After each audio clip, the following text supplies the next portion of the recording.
Assim como a aplicação da lei da perspectiva ao horizonte nos diz que a nossa Terra é realmente plana, o mesmo princípio é aplicado ao pôr do Sol. Cientistas mentirosos do nosso mundo nos dizem que o Sol é 109 vezes mais massivo que a Terra e que está a 150 milhões de quilômetros de distância dela. Eles afirmam que a divisão entre dia e noite ocorre por conta da Terra estar girando e que quando vemos o pôr do Sol estamos testemunhando a rotação. E que a nossa chegada à fase escura do giro é o período chamado noite, período qual a nossa Lua se torna visível. Muitas coisas como a natureza curvilínea proposta para o nosso mundo e a teoria da gravidade não têm absolutamente nada a ver. Antes de voltar a nossa atenção para o Sol, vamos primeiro olhar para dois exemplos que desbancam o modelo heliocêntrico de uma Terra globular em rotação. O primeiro é o horizonte da cidade de Nova York visto do parque de Bear Mountain, que fica a 96 quilômetros de distância. Se a Terra fosse um globo giratório de 40 mil quilômetros de circunferência, então essa visão do cume de 391 metros de altura do parque Bear Mountain deveria ser impossível de ser avistada. Se pegarmos o teorema de Pitágoras, que determina que a distância ao horizonte é 1,23 vezes a raiz quadrada da altura em pés, então este horizonte deveria estar invisível atrás de 52 metros de terra curvada. Deveria realmente estar abaixo do horizonte. No, God! Da mesma forma, quando os navios passam pelo horizonte do oceano, eles deveriam tecnicamente estar desaparecendo na curvatura da Terra. Uma câmera com uma boa lente, no entanto, prova que isso é falso. Os navios não desaparecem na curvatura da Terra, mas desaparecem além dos nossos limites de perspectiva. A lei da perspectiva em um terreno plano dita que um objeto que se afasta diminui em ângulo e altura, até que a linha da visão converja para um ponto de fuga, que é chamado de horizonte, no qual o objeto se torna invisível. Os cientistas mentirosos afirmam que o Sol se põe e desaparece além da curvatura da Terra, mas isso nada mais é do que o Sol se movendo além do ponto de fuga da perspectiva, que é determinada pelas limitações de nossos olhos, outros objetos e o clima. A mesma lei se aplica a como vemos o nascer e o pôr do Sol. O Sol nunca nasce ou se põe, é uma ilusão de ótica determinada pelas leis da perspectiva. Achamos que vemos o Sol nascer e se pôr por causa da natureza convergente e divergente de nossa linha de visão. Por exemplo, esta fileira de postes de luz parece diminuir de tamanho mais adiante na linha de visão, antes de desaparecer completamente, quando na verdade todos os postes de luz têm a mesma altura e continuam a margear a passarela bem além do ponto de fuga. O mesmo acontece com esta fileira de garrafas, são todas do mesmo tamanho e não mudam de lado. É apenas a nossa perspectiva que faz parecer que elas se comportam assim. Isso é precisamente o que experimentamos quando assistimos ao pôr do Sol e viajamos pela nossa Terra plana.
A NASA e muitos outros magos mentirosos nos dizem que nosso Sol está a 150 milhões de quilômetros da Terra e é 109 vezes maior que a Terra.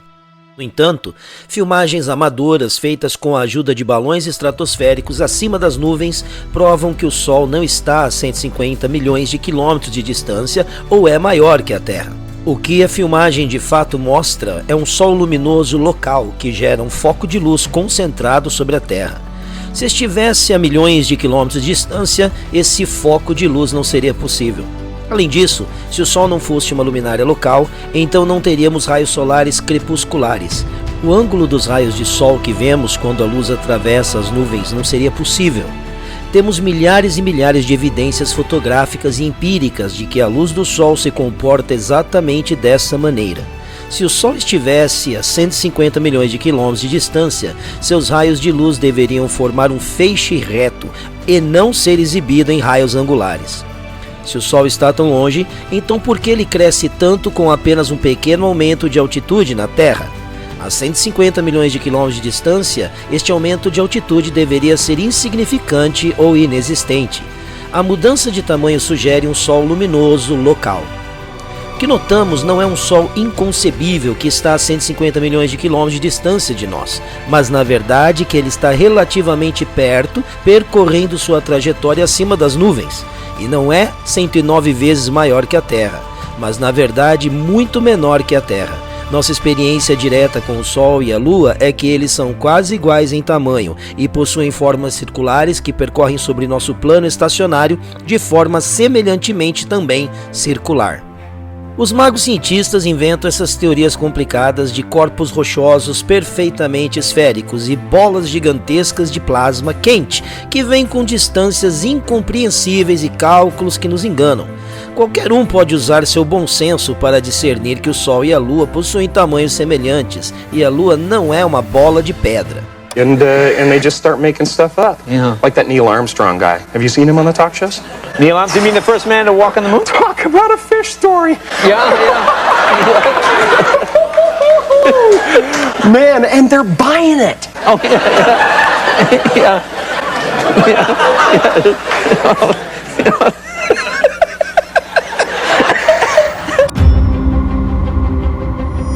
Muitos estudaram a luz da Lua e do Sol. A luz do Sol é quente e seca e preserva a matéria e evita a decomposição. Se você colocar frutas ao Sol, ele as preservará, como com tomates secos ao Sol e uvas passas. É antisséptico e curativo. A luz da Lua, no entanto, é fria. A umidade causa putrefação, decomposição e é séptica. Os raios do Sol diminuem a combustão de uma fogueira, enquanto a luz da Lua aumenta o ar. As pessoas estudaram a temperatura do luar e ficaram surpresas ao descobrir que à noite a temperatura do luar direta é mais fria do que a temperatura da sombra. Isso prova que esses dois luminares são únicos e opostos na natureza. Também enfraquece as alegações da NASA de que a Lua reflete a luz do Sol. Se esse fosse o caso, a luz da Lua deveria ter um certo grau de calor residual e não seria mais fria do que a sombra à noite. Além disso, a Lua não pode ser simultaneamente um corpo esférico e um refletor da luz do Sol. Quando a luz brilha sobre um corpo esférico, ela produz esse efeito. Refletores devem ser planos ou côncavos para realmente refletirem. Uma superfície esférica convexa não refletirá nada. Mas uma vez a ciência básica, reproduzível, verificável e real funciona contra a farsa da saga espacial dos magos. Muitas imagens fotográficas e vídeos também provam que a Lua é semitransparente. Quando a Lua crescente ou minguante é visível durante o dia, às vezes é possível ver o céu azul através dela. Às vezes, à noite, é até possível ver estrelas diretamente através da superfície da Lua. A Royal Astronomical Society documentou muitos desses casos. Os crentes na pseudociência da bola giratória costumam usar a superfície da Lua como prova do modelo heliocêntrico, em que a Lua aparece de cabeça para baixo no hemisfério sul e o oposto no norte. Mas, novamente, isso prova uma Terra estacionária. Imagens feitas em time-lapse mostram que é a Lua que gira no sentido horário como um disco giratório sobre a Terra. E isso só é possível se a Terra estiver estacionada e for a própria Lua que estiver se movendo. Você percebe? O Sol e a Lua são luminárias girando em torno do nosso disco plano da Terra de uma maneira semelhante aos ponteiros de um relógio, ditando o tempo e as estações, e as flutuações no equilíbrio da preservação e decadência, da escuridão e da luz.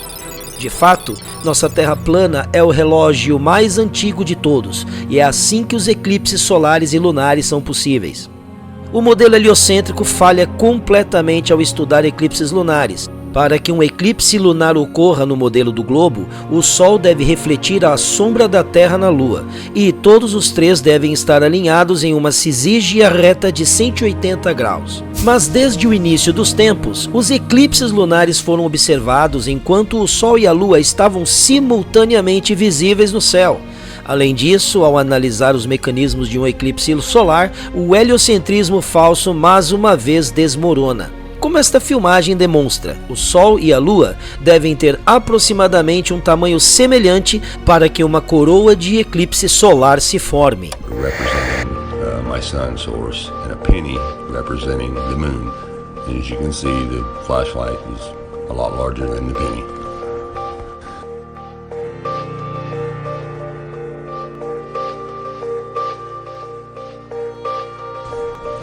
Okay, now let's place the sun 93 million miles out into space like this.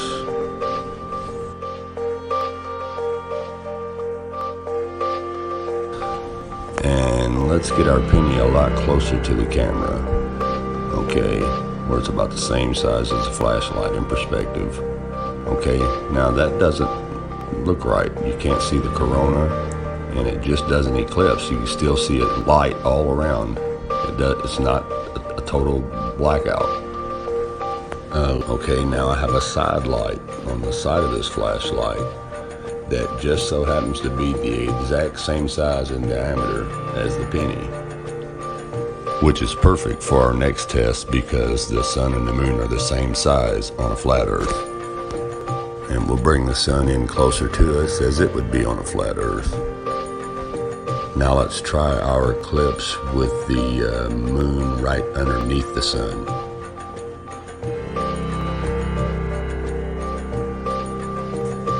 And wow, there's the corona. Se o Sol fosse 400 vezes maior que a Lua, então sua luz devoraria a Lua e não testemunharíamos o arco de luz ou a coroa. Se a Terra fosse uma bola giratória aquecida por um Sol que está a uma distância de 150 milhões de quilômetros de distância, seria impossível ter um verão fervente em um continente como a África e a alguns milhares de quilômetros de distância, condições absolutamente congelantes na Antártica, que não experimenta o calor do Sol. Como afirma Eric Dubay, se o calor percorreu 150 milhões de quilômetros até o deserto do Saara, então é um absurdo pensar que não poderia viajar mais 6.500 quilômetros até a Antártica. Esta é uma diferença de 0,0004%. Se a Terra fosse um globo, as regiões polares do Ártico e da Antártida deveriam compartilhar condições semelhantes devido à sua latitude comparável. No entanto, este não é o caso. A Antártica é o lugar mais frio da Terra, com uma temperatura média anual de 57 graus negativos e uma mínima que chegou a 135,8 graus negativos. A temperatura média anual do Polo Norte, por outro lado, é de 4 graus. O norte do Ártico desfruta de verões suaves e quentes e invernos possíveis de se sobreviver. A Antártica é tão fria e dura que o gelo nunca derrete. Isso seria impossível em uma Terra globular girando em seu eixo. Eric Dubay também aponta que a Islândia, a 65 graus de latitude norte, abriga 870 espécies de plantas nativas e uma abundância de vida animal. No Polo Sul, em contraste, como escreveu o Capitão Cook, nenhuma árvore sequer podia ser avistada. As terras que se estendem ao sul estão condenadas pela natureza a uma frigidez perpétua, a nunca sentir o calor dos raios do sol, cujo aspecto horrível e selvagem não tenho palavras para descrever. Mesmo a vida marinha é escassa em certos trechos desta vasta extensão, e a ave marinha raramente é observada voando sobre esses desertos solitários. O contraste entre os limites da vida orgânica nas zonas ártica e antártica é bastante notável e significativo. O movimento anual do Sol, de trópico para trópico, de solstício para solstício, é o que determina a duração dos dias e noites e a aparência das estações.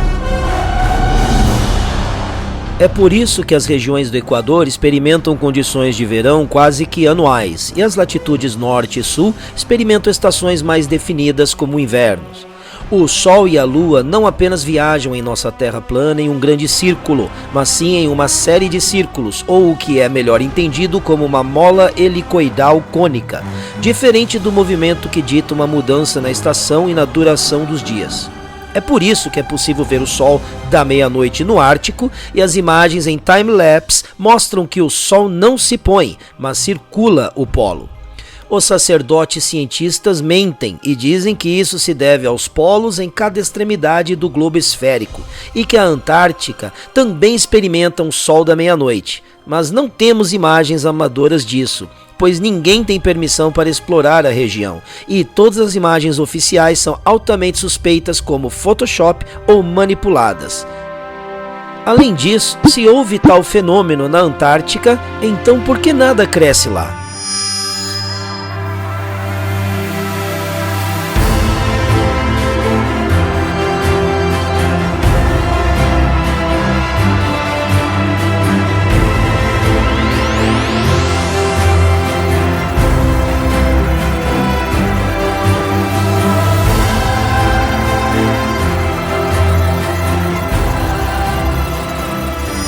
A NASA afirma que a Terra está girando a 1.666 km por hora em torno de seu eixo central, viajando a 107.000 km por hora ao redor do Sol e movendo-se em espiral a 805.000 km por hora ao redor da Via Láctea, enquanto toda a galáxia está viajando a 2,3 milhões de quilômetros por hora através do universo. Se este fosse o caso, a estrela do Polo Norte, que é conhecida como Polaris, não deveria permanecer uma constante no céu noturno. No entanto, ela sempre permanece perfeitamente situada acima do Polo Norte, apesar de todo esse movimento e jornada. A palavra planeta tem origem no grego antigo planetes, que se traduz como andarilha ou estrela errante, e os gregos estavam certos. São as estrelas acima que estão se movendo, e não nós em nossa Terra plana e estacionária. Veja.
Como você pode ver, a estrela Polaris permanece constantemente fixa no centro e todas as outras estrelas giram círculos perfeitos ao seu redor. Se a Terra estivesse girando a 1.666 km por hora, as estrelas seriam vistas facilmente viajando mais ou menos na horizontal pelo céu, mas este não é o caso. As estrelas se movem formando círculos perfeitos acima, partindo da estrela Polaris. E isso pode ser observado até mesmo no Trópico de Capricórnio. A razão pela qual a Polaris nunca se move é porque o Polo Norte é o centro de nossa Terra plana e estacionária, assim como retratado no mapa de Gleason e no logotipo das Nações Unidas. Então, o que são as estrelas acima de nossas cabeças? E se a NASA está mentindo sobre a natureza de nossa Terra, Sol e Lua, isso significa que o espaço e o universo também são falsos e não o que pensamos ser? A resposta curta e grossa é sim. O espaço, como o conhecemos, é uma farsa. Nossa Terra plana e estacionária não parece estar sentada no espaço. Veremos o que são as estrelas e o espaço real onde a nossa Terra plana reside. Mas primeiro, devemos nos aventurar mais a fundo em uma toca de coelho diferente. Já percorremos um longo caminho, mas apenas arranhamos a superfície. Esta próxima toca de coelho é profunda e escura, mas é necessária. Eu prometo a você que do outro lado está a compreensão de coisas tão incríveis na natureza que você sequer teria pensado que fossem possíveis existir. Siga-me agora para a parte 5, pois é a hora de entender o porquê mentem para você.